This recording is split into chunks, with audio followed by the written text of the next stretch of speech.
అన్న చెప్పడన్నా ఎఫ్ఐఆర్ అయింది. సో మీరేమో నాన్ వేషన్ నేనున్నా అంటూ మీరేసారు. సో ఎందుకు అట్లా?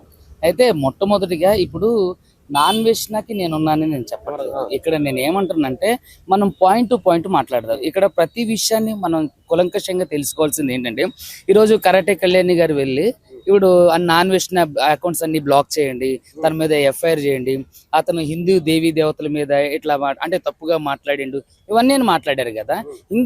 ఇక్కడ నాన్ వెజ్ ఇప్పుడు ఎక్కడ హిందూ దేవీ దేవతల్ని కించపరిచేటట్టు మాట్లాడిండు.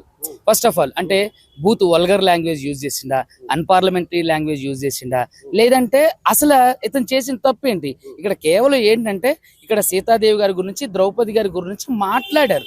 సో దాని గురించి అక్కడ నేను చూసిన ఆ ఎంటైర్ సినారీలో నాకు ఎక్కడ కూడా అక్కడ వల్గర్ అనిపించలే.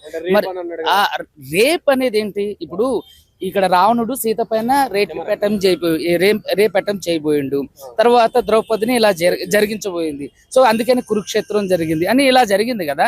వీటి గురించి ఉద్ఘటించిందక తప్ప ఆవిడ అంటే సీతాదేవి గారిని రేప్ అంటే మనం ఆ మాట కూడా వాడకూడదు. ఎందుకంటే వాళ్ళు చరిత్రలో ఉన్నటువంటి గొప్ప వ్యక్తులు కాబట్టి మనం ఈ మాట కూడా వాడకూడదు. సో ఇక్కడ నేను ఏమంటానంటే రేప్ అనే పదానికి ఆయన అర్థం కూడా చెప్పిండు.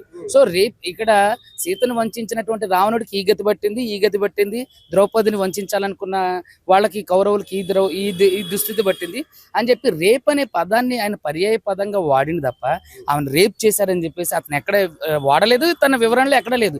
మరి అలాంటప్పుడు చాలా మంది ఉన్నారు. ఇప్పుడు అతను కరుణాకర్ సుగ్నా ఉండు, తర్వాత ఆయన ఉండు కదా, ఆయన పేరు దాస్ గారు, ముసలాయన.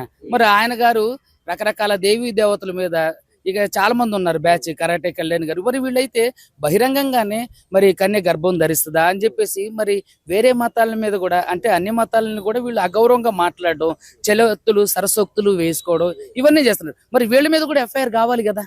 ఇప్పుడు ఆయన ఉద్ఘటించినప్పుడు ఎఫ్ఐఆర్ అయినప్పుడు మరి వీళ్ళు ఏకంగా అసహ్యంగానే మాట్లాడుతున్నారు కదా. మరి ఆ మాట్లాడినప్పుడు మరి వీళ్ళ మీద కూడా ఎఫ్ఐఆర్ ఎందుకు చేస్తలేదు?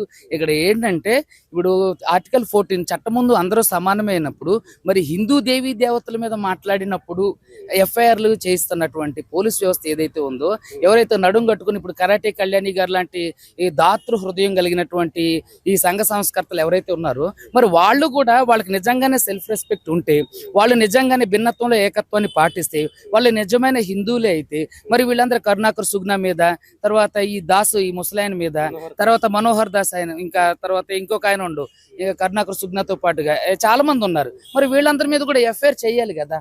సో మరి వాళ్ళు ఇప్పుడు మీ హిందువులకు మాత్రమేనా మనోభావాలు ఉన్నాయి? అన్ని మతాల వాళ్ళకి మనోభావాలు ఉండవా? ముస్లింస్ కి మనోభావాలు ఉండవా? సిక్కులకి మనోభావాలు ఉండవా?